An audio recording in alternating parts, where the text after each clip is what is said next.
City news.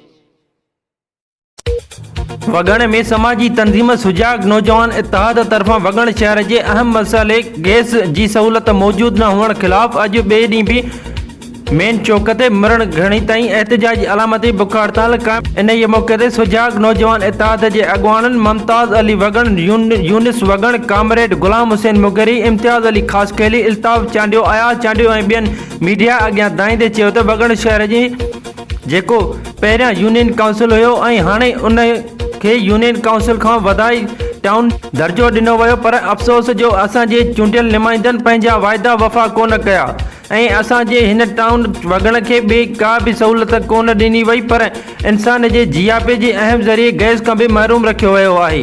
हुननि घुर कंदे चयो त अगरि असांजे शहर में गैस जी सहूलियत फराहम कोन कयो वई त असांजो ही अलामती बुख हड़ताल मरण घड़ी ताईं क़ाइमु रहंदी। रिपोर्ट एहसान अली टोटाणी, सिटी न्यूज़ वगण।